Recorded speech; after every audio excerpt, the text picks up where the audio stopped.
Hello friends, आप देख रहे हैं आपका चैनल शेयर बाजार विद आयुष। तो दोस्तों, आज वो शेयर जो अपने आप में कह सकते हैं सबसे ज़्यादा जिसके ऊपर लोगों की निगाह थी वो है टाटा मोटर्स। आज टाटा मोटर्स हमको क्रैश होता हुआ दिखा। शेयर ऑलमोस्ट दोस्तों 8% से ज़्यादा टूटता हुआ नजर आया। दिन का लो करीबन 947 का लगा, क्लोजिंग 959 पर हमको देखने को मिलती है। इसका मतलब ये है कि दिन के लोस के करीब जाकर शेयर बंद हुआ है।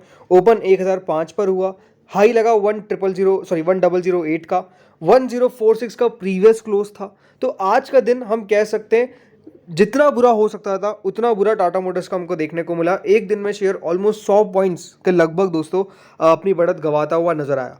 पिछले कुछ दिनों में दोस्तों एक अच्छी रिकवरी हमको देखने को मिल रही थी और ये रिकवरी आप देख सकते हैं। ऐसा लग रहा था कि शेयर अपने नए 52 हफ्तों के हाईज पर हमको जाता हुआ देखने को मिलेगा, लेकिन कंपनी के नतीजे निकल कर आए। नतीजे इतने खराब नहीं थे, ये बात आप सबको पता है, लेकिन बाजार दोस्तों कंपनी की कमेंट्री के ऊपर चला गया, कुछ ब्रोकरेजेस के व्यू पर चला गया और आप स्टॉक के अंदर आपने त्राहिमाम त्राहिमाम मचता हुआ देखा। यानी गिरावट ही गिरावट आपने आज के दिन स्टॉक में देखी। राइट, अब हम समझेंगे इस वीडियो में कि क्या टाटा मोटर्स सही में इतना पैनिक करने जैसा है और क्या बिल्कुल बेच कर निकल जाना चाहिए या फिर इन लेवल्स पर एक्यूमुलेशन आएगा और आज की जो गिरावट है ये फिर से एक रिकवरी आपको देखने को मिलेगी। इसके ऊपर हम बात करेंगे। तो सबसे पहले दोस्तों समझते हैं कि ब्रोकरेजेस ने क्या कहा है, क्योंकि नो डाउट आज की गिरावट के पीछे का बड़ा कारण है ब्रोकरेजेस का व्यू। ब्रोकरेजेस ने अपना टारगेट दिया, वो समझना बहुत इंपॉर्टेंट है।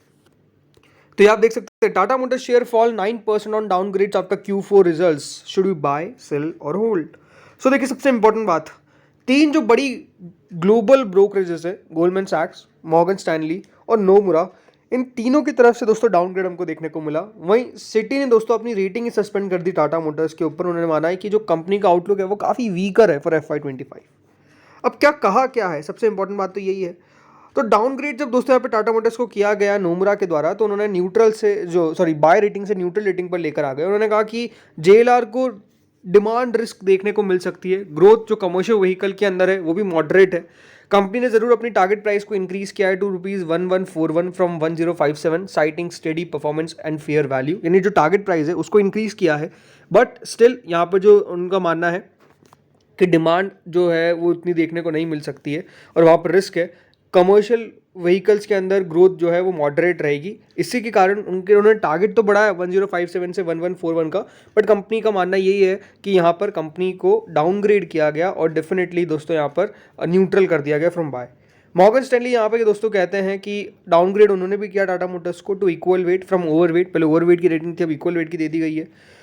टारगेट प्राइस को हाइक किया गया, करीबन 1100 रुपये का किया गया फ्रॉम 1013। लेकिन उनका मानना है कि एक sharp EV pickup late turn around ही देखने को मिल सकता है FY25 में, जो एक की अपसाइड रहेगा। अदरवाइज काफ़ी सारे रिस्क उनको भी नजर आते हैं।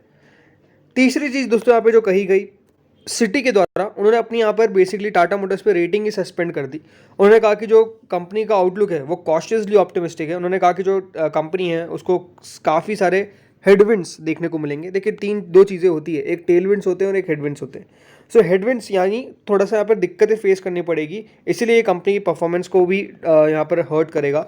मोतीलाल ओसवाल ने भी दोस्तों कंपनी के जो अर्निंग पर शेयर के एस्टिमेट है उसको कम किया बाय 3%, जो पहले 5% था, 3% से 5% किया गया, जो पहले FY25 FY26 में अब इनको इसी प्रकार की ग्रोथ देखने को मिलती है। उनका मानना है कि जो हम जेला के मार्जिन से उसको स्टेबल देखेंगे from FY24 to FY26। Cost pressure उनको देखने को मिलेगा बिकॉज जो कंपनी की डिमांड जनरेशन है वो नॉर्मलाइज होगी। EV रैंपअप जो हुआ वो भी नॉर्मलाइज जैसा देखने को मिलेगा। लेकिन उनका मानना है कि जो मार्जिन है वो डाइल्यूटिव होंगे। उनका मानना है कि इंडिया बिजनेस, बोलिए इसमें आप CV PV दोनों को ले लीजिए, वहाँ पर मॉडरेशन देखने को मिलेगी डिमांड के अंदर। और उनका मानना है कि हम फ्लैट मार्जिन को फैक्टर इन कर रहे हैं for the India business over our forecast period. तो इस तरीके का दोस्तों टारगेट, और इसलिए मोतीलाल ओसवाल ने आज जो टारगेट प्राइस है वो करीबन 955 कर दिया। तो स्पेसिफिकली अगर आप ब्रोकरेजेस का व्यू देखेंगे तो आज अगर आप देखेंगे तो ब्रोकरेजेस का व्यू या तो न्यूट्रल था या हम कह सकते हैं लिटिल बिट ऑप्टिमिस्टिक नहीं था। राइट, न्यूट्रल हम कह सकते हैं, मोटा मोटी न्यूट्रल था, ज़्यादा कोई पॉजिटिव देखने को नहीं मिला। ऐसा नहीं था कि किसी ने टारगेट बहुत बड़े इंक्रीज कर दिए और ऐसा भी कोई नहीं था जिसने टारगेट बहुत नीचे डाल दिए। बट नो डाउट देखिए बाजार है, बाजार कभी कभार बहुत ओवर रिएक्शन दे देता है और मेरे हिसाब से आज का दिन वो ही था। बिकॉज जैसा मैंने कहा नंबर जैसा नहीं था कि कंपनी की बहुत ही खराब निकल कर आए। और एक बात ध्यान रखिए, टाटा मोटर्स अगर कह रही है कि ऑप्टिमिस्टिक मतलब इतने अच्छी हमको डिमांड देखने को नहीं मिलेगी या फिर थोड़ी बहुत डिमांड में रिस्क हमको देखने को मिल रही है, तो बाकी कंपनीज का भी सिचुएशन सेम ही था। लेकिन टाटा मोटर्स में आज ज़्यादा ही हमको रिएक्शन देखने को मिल गया, ये बात साफ है।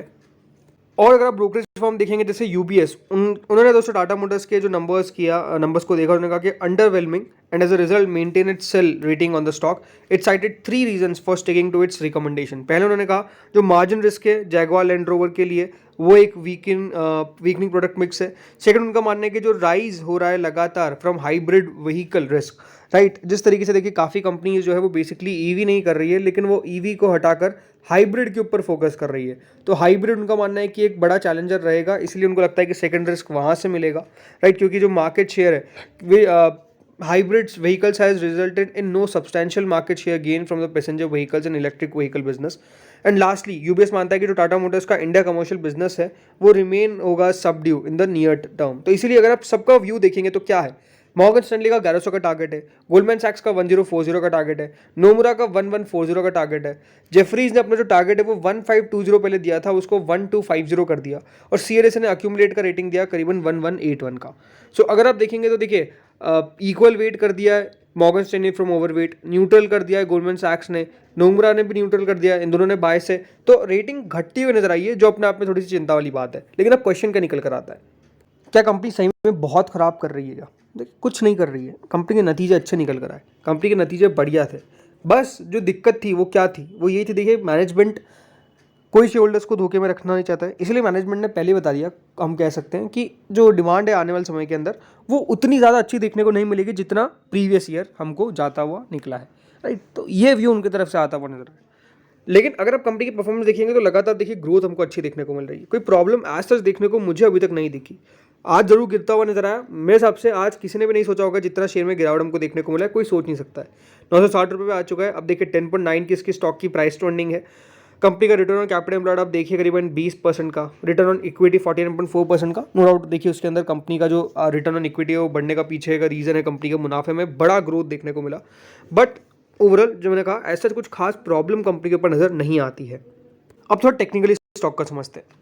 देखिए ये जो गिरावट है ये पहले भी हमको एक बार देखने को मिली है, और आज के दिन आपने नोटिस करा होगा, बहुत इंपॉर्टेंट बात बता रहा हूँ, अगर दोस्तों शेयर ने आज करीबन 950 के नीचे क्लोजिंग दे दी होती तो मैं आपको ये कह सकता था कि स्टॉक में और वीकनेस देखने को मिलेगी।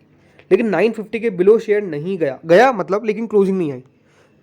950 के बिलो अगर आज क्लोजिंग आ जाती तो स्टॉक में और वीकनेस हमको देखने को मिलती।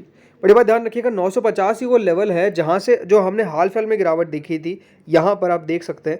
उसके बाद स्टॉक में रिकवरी नजर आई और शेयर 1050 तक गया। तो ये बात ध्यान रखिएगा कि अगर यहाँ पर रिकवरी आएगी तो कल इन्हीं लेवल से रिकवरी हमको आती हुई नजर आएगी। हाँ, ये देखना हमको है कि कल कितना स्टॉक रिकवर कर पाता है, कितना बढ़ पाता है, या फिर और यहाँ से प्रेशर दिखाएगा। जो इसका स्ट्रिक्ट स्टॉप लॉस, ये बात ध्यान रखना है आपको, जो स्ट्रिक्ट लेवल है वो कौन सा है, वो है दोस्तों 947 आज का लो। अगर कल दोस्तों इसने 947 के बिलो क्लोजिंग दी या फिर 947 के बिलो ये ट्रेड किया शुरू मतलब 15-20 मिनट भी, तो आई थिंक इसमें बड़ी गिरावट हमको देखने को मिल जाएगी और स्टॉक में और प्रेशर बनता हुआ नजर आएगा। फिर शेयर में 900 रुपये के लेवल हमको साफ देखने को मिलेंगे। ये यहाँ तक के लेवल ऑलमोस्ट दोस्तों इसमें कंफर्म है जो आते हुए नजर आ जाएंगे। तेजी कहाँ पर होगी? तेजी सिंपल सी बात है, देखिए 1050 एक ऐसा रेजिस्टेंस है जहाँ पे स्टॉक बार बार प्रेशर फेस कर रहा है। स्टॉक पे गिरावट हमको आज साफ देखने को मिल गई, पहले भी गिरावट देखने को मिली। तो ये कि हाँ, ये एक ऐसा लेवल है जहाँ पर प्रेशर जो है वो, जहाँ पर रेजिस्टेंस जो है स्टॉक फेस कर रहा है। तो टेक्निकली दो चीज़ें हैं जो आपको ध्यान रखनी है, एक तो एसएल है 950 का मान लीजिए, और जो यहाँ पर रेजिस्टेंस है वो है 1050 का। तो ये 100 रुपये की रेंज है। अब हमको ये देखना है कि डिसाइसिवली किस तरफ टाटा मोटर्स जाता हुआ नजर आता है। दोस्तों इस वीडियो में इतना ही था। होपफुली आपको वीडियो बढ़िया लगा होगा। आपका क्या ओपिनियन टाटा मोटर्स पर बताया कमेंट सेक्शन में। Thank you friends for watching this video.